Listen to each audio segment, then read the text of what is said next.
1절부터 16장까지 말씀입니다. 먼저 장별로 간단하게 살펴보고 하나님은 어떤 분이신지와 또한 저에게 주는 교훈으로 이어가려고 합니다. 오늘을 말씀을 들으실 때 하나님의 음성을 듣는 시간이 되었으면 좋겠습니다.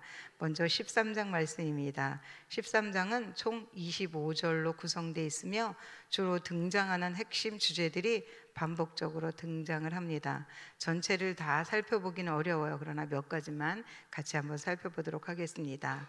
훈계를 듣는 자와 거절하는 자 해가지고 13장 1절에 지혜로운 아들은 아비의 훈계를 들으나 거만한 자는 꾸지람을 즐겨 듣지 아니하느니라. 아멘. 지혜로운 자는 훈계를 받아들이고 미련한 자는 듣기는 듣지만 꾸지람을 무시한다라고 말하고 있습니다.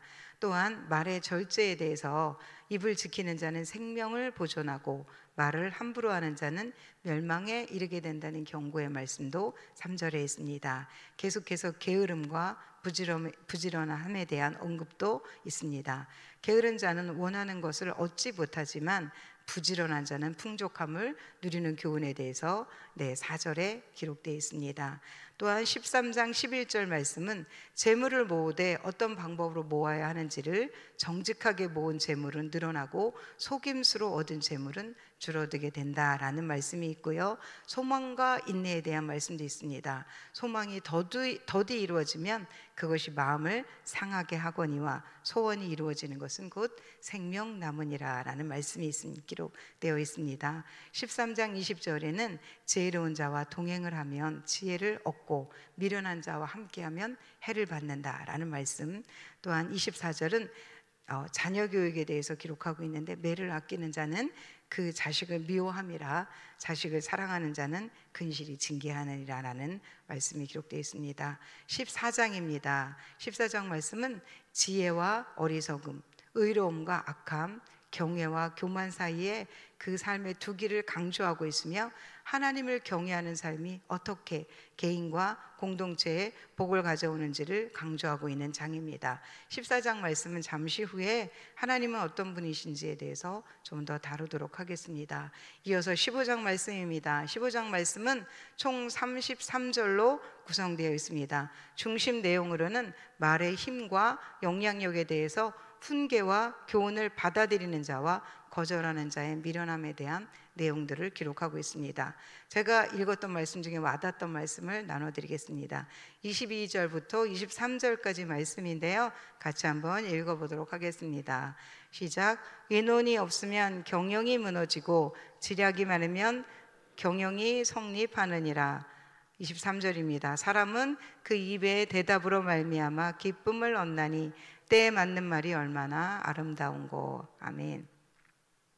이 말씀을 읽으면서 저희 교회도 하나의 공동체잖아요. 의논이 없으면 경영이 무너지고 지략이 많으면 경영이 성립하느니라 말씀을 읽으면서 여러 사람이 다양한 의견을 가지고 의견들을 서로 좋은 방향으로 그것을 한 곳으로 모아서 공동체의 유익을 원한다면 참 좋겠다라는 생각을 가지면서 이 말씀을 제가 읽었던 것 같습니다. 이제 16장입니다. 인간의 계획과 하나님의 주권, 그리고 겸손과 정직, 지혜로운 말과 신중한 선택의 중요성을 강조하는 지혜와 같은 아주 보석 같은 장입니다. 13장부터 16장까지를 통해 이제 하나님은 어떤 분이신지를 찾아보도록 하겠습니다. 빨리빨리 넘어가겠습니다. 14장 2절 말씀입니다. 2절 말씀에 보면 정직하게 행하는 자는 여호와를 경외하여도 패역하게 행하는 자는 여호와를 경멸하느니라. 하나님은 정직한 자를 기뻐하시고 패역한 자를 슬퍼하시는 분이십니다. 14장 26절로 27절 말씀을 같이 한번 읽어보도록 하겠습니다. 시작. 여호와를 경외하는 자에게는 견고한 의뢰가 있나니 그 자녀들에게 피난처가 있으리라. 여호와를 경외하는 것은 생명의 샘이니 사망의 그물에서 벗어나게 하느니라. 아멘.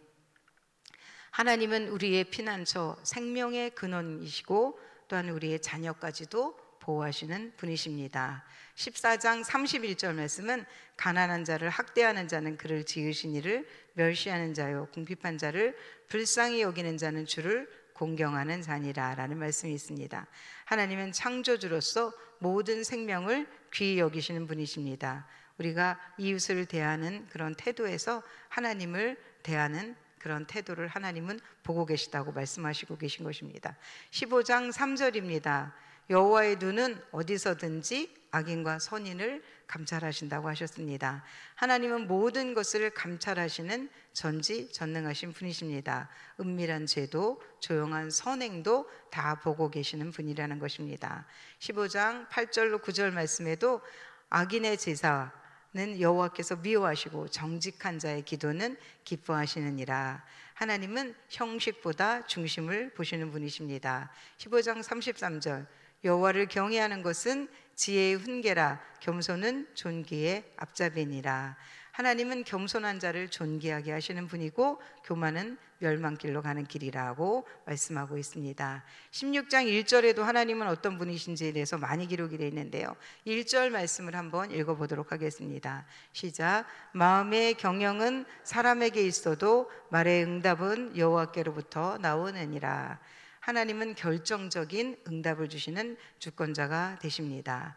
2절 말씀에도 사람의 행위가 자기 보기에는 모두 깨끗해도 여호와는 심령을 감찰하시느니라 라는 말씀이 있습니다. 하나님은 사람의 중심을 감찰하시는 분이십니다. 또한 3절 말씀을 한번 읽어보도록 하겠습니다. 너의 행사를 여호와께 맡기라.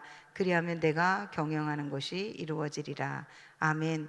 하나님은 우리의 모든 삶을 인도하시고 성취하시는 분이십니다. 아멘. 16장 9절 말씀 마지막 33절 2절만 읽어보고 하나님은 어떤 분이신지를 마치겠습니다. 9절입니다. 시작. 사람이 마음으로 자기의 길을 계획할지라도 그의 걸음을 인도하시는 이는 여호와시니라. 아멘. 하나님은 인생의 길을 인도하시는 분이시라는 것입니다. 33절 죄비는 사람이 뽑으나 모든 일을 작정하기는 여호와께 있느니라. 아멘. 하나님은 우연조차도 주관하시는 절대 주권자이십니다. 아멘. 저에게 주시는 교훈입니다. 저는 두 가지를 살펴봤는데요, 첫 번째는 우리 읽었던 말씀입니다. 14장 4절 말씀을 한 번 더 읽어보도록 하겠습니다. 4절입니다. 시작. 소가 없으면 구유는 깨끗하려니와 소의 힘으로 얻는 것이 많으니라. 아멘. 아이가 방학이라 집에 와 있습니다. 지나가는 자리가 다 표시가 납니다. 방 안에는 벗어놓은 옷이 그대로 있고 싱크대에는 그릇이 한가득입니다. 바쁜 중에 집에 들어가면 치우면서 화가 났습니다. 그래서 어떻게 2주차 못하고 라고 중얼중얼거리면서 이제 생각났던 말씀이 이 말씀이었습니다. 이 구절이었습니다.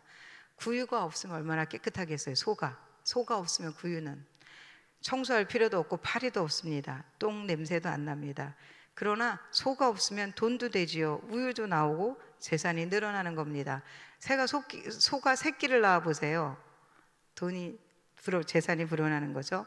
아이가 귀찮다고 생각했던 생각을 저는 금방 잊어버릴 수 있었습니다. 아이가 없다고 상상도 하기 싫습니다. 그래서 즉시 모든 생각을 고쳐먹었습니다. 우리는 모든 삶 가운데 감사할 밖에 없음을 기억합니다. 잠언 또 하나의 말씀을 읽어보겠습니다. 13장 1절 말씀입니다. 다 같이 읽어보겠습니다. 시작. 지혜로운 아들은 아비의 훈계를 들으나 거만한 자는 꾸지람을 즐겨 듣지 아니하느니라. 아멘. 이 말씀은 훈계를 잘 들어야 하는 아들과 훈계를 하는 부모 두 사람의 입장에 대해서 생각을 하게 하는 그런 말씀이었습니다. 새벽에 제가 차량 운행을 합니다. 저희 코스는 할라비발디를 거쳐서 호반 아파트와 센트레비를 돌아 교회로 오는 코스입니다. 그런데 최근 며칠을 호반에서 차를 타시는 권사님께서 겪으신 일이 있어서 이 말씀과 관련하여 생각이 났습니다. 중학생 정도로 되어 보이는 아이들이 편의점 앞에 앉아 있다가 권사님이 차를 기다리고 계시는데 권사님께 꾸벅 인사를 하더래요. 그리고 지금 자기 집에를 가야 되는데 돈이 없다고 10,000원만 달라고 하더랍니다.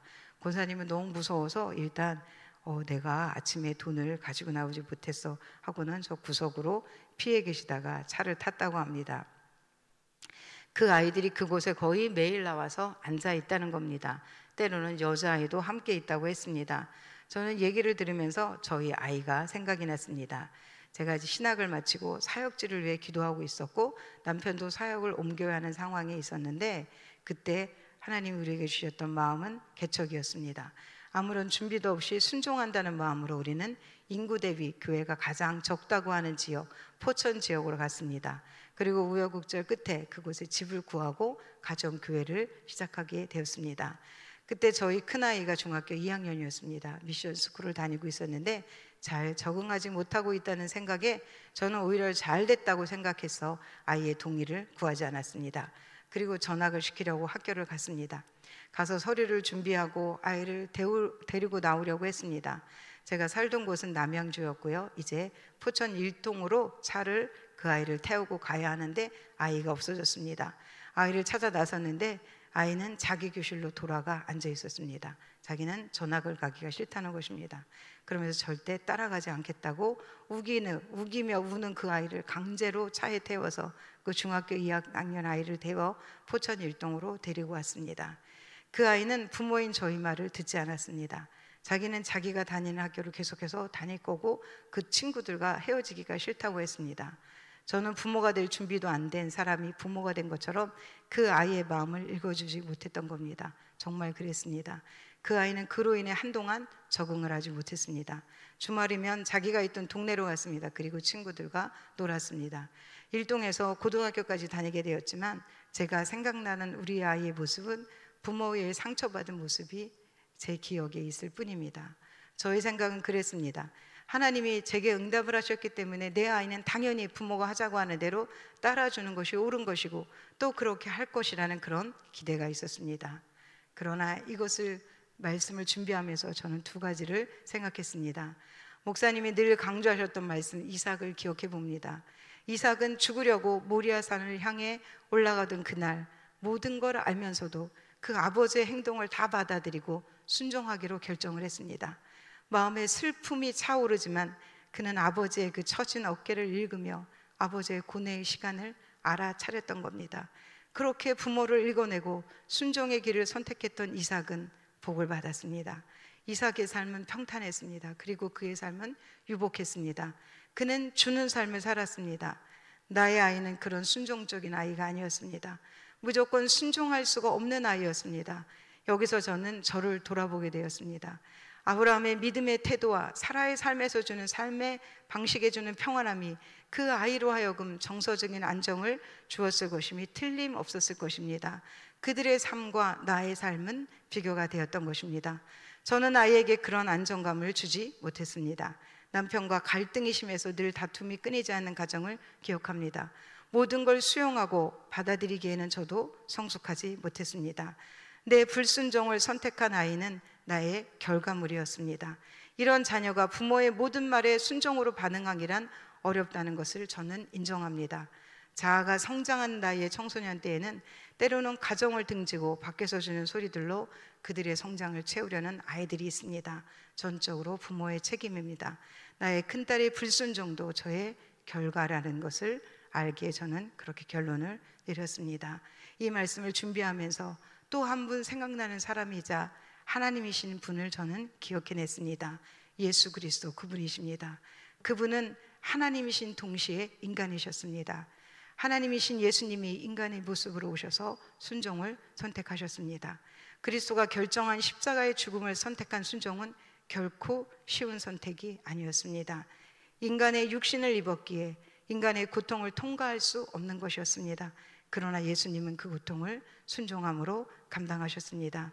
그 순종의 값으로 우리는 큰 혜택을 누리게 되었습니다. 그 이름으로 모든 저주에서 모든 죄악의 사슬에서 해방되게 된 것입니다.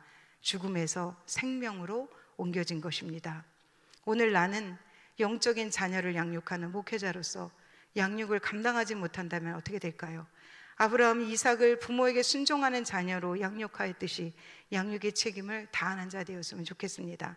그러기 위해서는 저는 더 많이 나를 살피고 기도해야 하고 하나님 앞에 몸부림쳐야 한다고 생각합니다.